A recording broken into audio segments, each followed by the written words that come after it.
जयराम के सराने intermediate college Kanyapur Prayagraj के online शिक्षण कक्ष में बच्चों आप सभी का स्वागत है। बच्चों, ये आपका विभक्ति प्रयोग चल रहा है संस्कृत व्याकरण के अंतर्गत, जैसा कि आप पिछले वीडियो से ही देख रहे हैं। आज हम उसी विभक्तियों के प्रयोग के अंतर्गत षष्ठी विभक्ति को लेकर के चर्चा करेंगे और जिसमें संबंध कारक होता है। और अब हम यहाँ पर देखेंगे किन किन स्थानों पर षष्ठी विभक्ति का प्रयोग किया जाता है सूत्र के माध्यम से। अब यहाँ हम नियम पहले के तहत जो हमारा सूत्र है वो है षष्ठी से। षष्ठी से का अर्थ होता है जिनकी चर्चा या वर्णन अन्य विभक्तियों में नहीं किया गया हो, अर्थात जो शेष रह गया हो वहां षष्ठी विभक्ति होती है। षष्ठी से मतलब जो शेष रह गया है, जो बचा रह गया है, उसमें षष्ठी विभक्ति होती है। और जहां संज्ञा शब्दों में एक दूसरे के साथ संबंध प्रकट किया जाता है वहां पर संबंध कारक होता है, यानी षष्ठी विभक्ति का प्रयोग किया जाता है। अब हम वाक्य के माध्यम से इसको समझेंगे। जैसे हमारा वाक्य यहाँ पर दिया गया है, राम दशरथ के पुत्र थे, ये हमारा वाक्य हो गया। अब राम दशरथ के पुत्र थे, यहाँ संस्कृत अनुवाद हो गया रामः दशरथस्य पुत्र आसीत्, यानी राम पुत्र थे। किसके पुत्र थे? दशरथ के। क्योंकि दशरथ का और राम के साथ पिता और पुत्र के संबंध को प्रकट किया जा रहा है। यहाँ पर संबंध प्रकट किया जा रहा है, इसलिए संबंध कारक में षष्ठी विभक्ति होती है। यहाँ राम और दशरथ के बीच में पिता और पुत्र का संबंध दिखाया गया है, इसलिए किसके पुत्र थे? दशरथ के। तो दशरथ शब्द में जो है षष्ठी विभक्ति का प्रयोग किया जाएगा। इसी तरह से हम यहां दूसरे वाक्य में देखेंगे, बनवीर दासी का पुत्र था। बनवीर दासी का पुत्र था। बनवीर किसका पुत्र था? दासी का। इसमें भी पिता और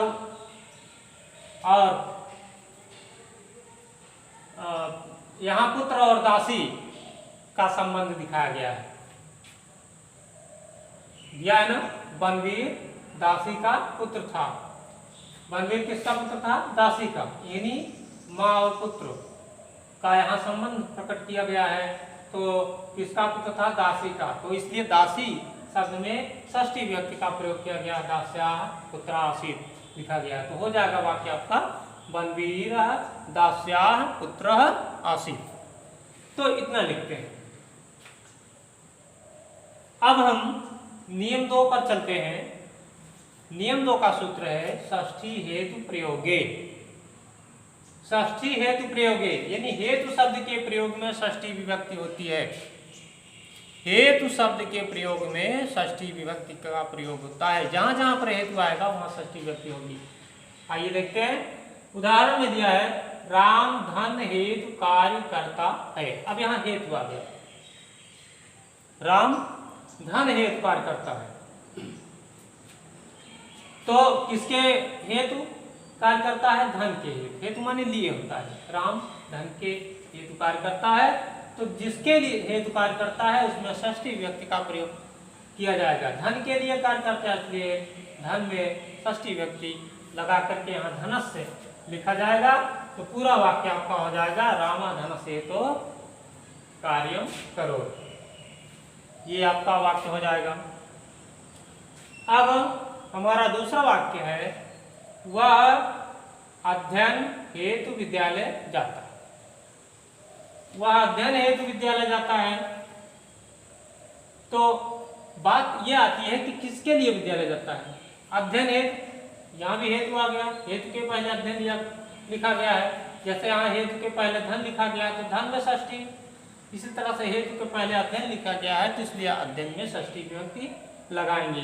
तब हमारा वाक्य बनेगा सः अध्ययनस्य हेतु विद्यालयं गच्छति। वह अध्ययन के लिए विद्यालय जाता है। अब जाता है हमारा वर्तमान काल है, इसलिए वर्तमान काल की क्रिया यहाँ पर लगाइए।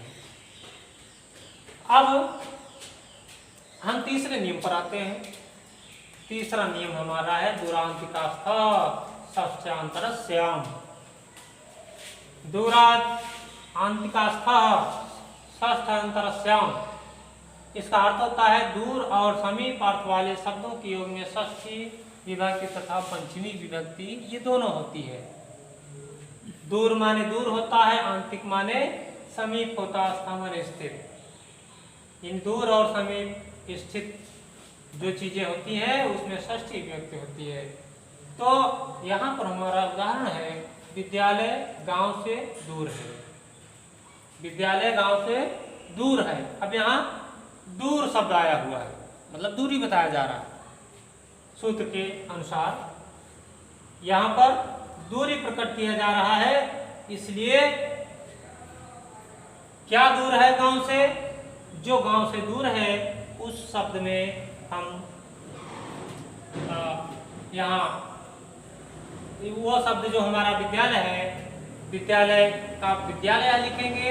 अब यहाँ गांव से दूर है, जिससे दूर है उसमें या उस शब्द में षष्ठी विभक्ति का प्रयोग करेंगे। तो गांव से दूर है इसलिए यहाँ गांव से के स्थान पर हम ग्रामस्य लिखेंगे। तो हो जाएगा हमारा वाक्य विद्यालय ग्रामस्य दूरम अस्ति। अब यहाँ दूर की बात हो गई। और अगली बात यहाँ पर है समीप। समीप का अर्थ होता है निकट। अब यहाँ हमारा वाक्य है घर के निकट पत्रालय है। घर के निकट पत्रालय, पत्रालय का मतलब होता है डाकघर। तो किसके निकट पत्रालय है? घर के निकट है। तो निकट के पहले घर शब्द लिखा हुआ है, तो घर शब्द में यहाँ पर हम षष्ठी विभक्ति का प्रयोग करेंगे। तो गृहस्य, गृह का गृहस्य बनाएंगे, उसके बाद निकट का निकटम लिखेंगे, फिर पत्रालय, फिर अस्ति। तो गृहस्य निकटम पत्रालय अस्ति, इतना लिखेंगे तो ये हमारा वाक्य हो जाएगा षष्ठी विभक्ति का। तो गृहस्य में हमारा षष्ठी विभक्ति लिखी है। तो आइए हम अगला नियम देखते हैं बच्चों।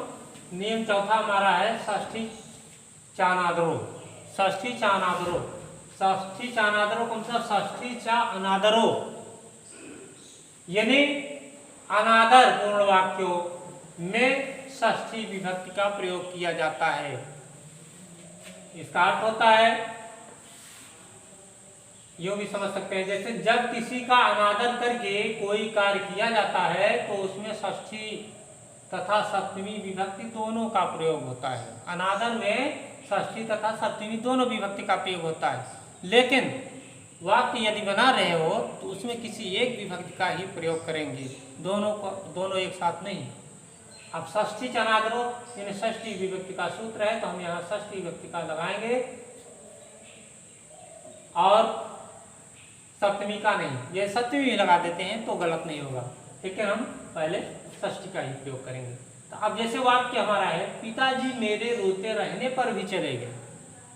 ये वाक्य है पिताजी मेरे रोते रहने पर भी चले गए। तो यहां पर पिता ने मेरा अनादर कर दिया, यानी मैं रोता रह गया, पिताजी चले गए, मेरा अनादर कर दिए। तो यहाँ अनादर का भाव दिखाया गया है। तो जहां पर अनादर का भाव दिखाया जाए उसमें षष्ठी चानादरो इस नियम के आधार पर षष्ठी विभक्ति का प्रयोग किया जाता है। अब यहाँ देखते हैं पिताजी, वाक्य में है पिताजी, पिता के स्थान पर पिता लिखेंगे, ये पिताजी हो जाएगा। अब मेरे, अब यहाँ लिखा हुआ है मेरे रोते रहने पर, मेरे के लिए यहाँ मम शब्द का प्रयोग किया गया है। मम माने होता है मेरा या मेरे, रोते रहने पर भी। अब यहाँ इतने वाक्य का हम ये शब्द प्रयोग करेंगे, रोते रहने पर भी, यानी रुदिता आपी, चले गए, अगच्छत माने चले गए। ये आपकी भूतकाल की क्रिया है गच्छत। एक वचन में है। गम धातु, लंगलकार, प्रथम पुरुष, एक वचन की क्रिया है अगच्छत्। तो पिताजी मम रुदितापि अगच्छत्। तो मम ये शब्द जो आपका लगा हुआ है, ये अस्मत् शब्द षष्ठी विभक्ति एक वचन का रूप है। क्या है? मम। तो ये वाक्य हो गया पिताजी मम रुदितापि अगच्छत्। आइए अगले वाक्य पर हम चलते हैं। दूसरा हमारा वाक्य हुआ मेरे मना करने पर भी घर चला गया। वह मेरे मना करने पर भी घर चला गया, मतलब मेरा अनादर करते हुए वो चला गया घर, मेरी बात को नहीं माना, अनादर कर दिया। तो यहां पर जो मेरे दिया गया है उसके स्थान पर हम यहाँ मम का प्रयोग करेंगे। मम माने मेरा या मेरे। वह के लिए हम सा क्या लिखेंगे? सा मम निवारयता अपि। निवारयता माने मना करने पर भी गृहम आगच्छत्, घर चला गया। मेरे मना करने पर भी वह घर चला गया। तो जैसे यहाँ पर मम, वैसे यहाँ पर भी मम, मेरे के स्थान पर मम का प्रयोग किया जाएगा, षष्ठी विभक्ति एक वचन।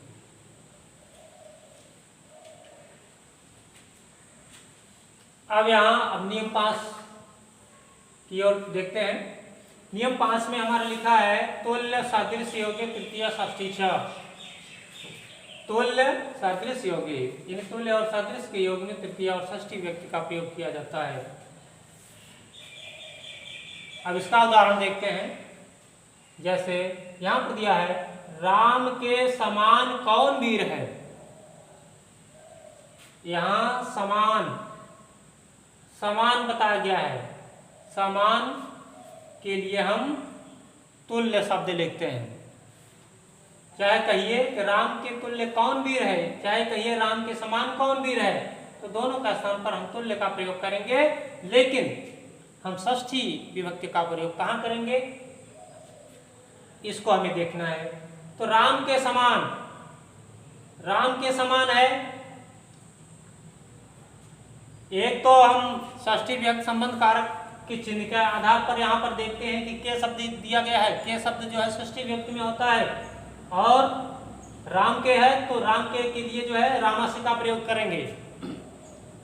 ये शब्द रूप है, राम शब्द का रूप है षष्ठी विभक्ति एक वचन में, क्योंकि राम का जो वचन है एक है, राम एक वचन में है तो रामस्य होगा।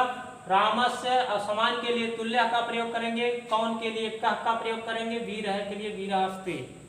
तो हमारा वाक्य हो जाएगा रामस्य तुल्य कह वीर अस्ति। और हमारा दूसरा उदाहरण है उसके समान मोहन है।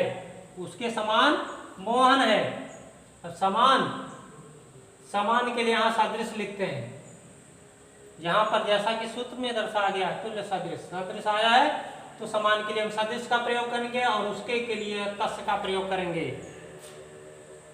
तस्य, ये भी षष्ठी विभक्ति एक वचन का रूप है तस्य। तस्य माने उसके, सदृश माने समान, कौन है, मोहन है तो मोहना अस्ति। तस्य सदृशा मोहना अस्ति, ऐसा लिखेंगे।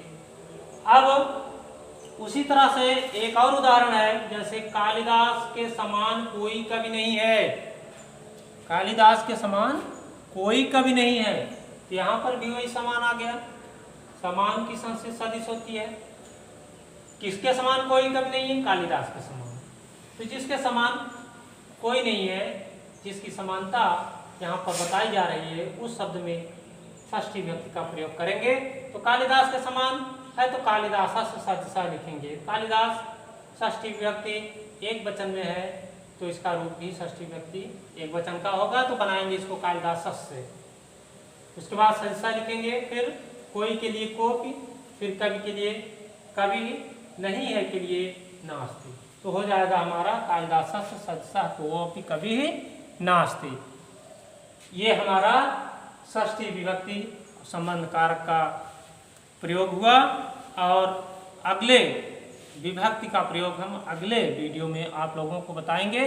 और उसके पहले एक चीज़ और मैं बता देना चाहता हूँ, ये सारी चीज़ें जो आपको वीडियो के माध्यम से बताया जा रहा है, ये सभी कक्षाओं के लिए बहुत ही उपयोगी है। बस अगली जानकारी के साथ हम अगले वीडियो में पुनः उपस्थित होंगे। तब तक के लिए धन्यवाद बच्चों।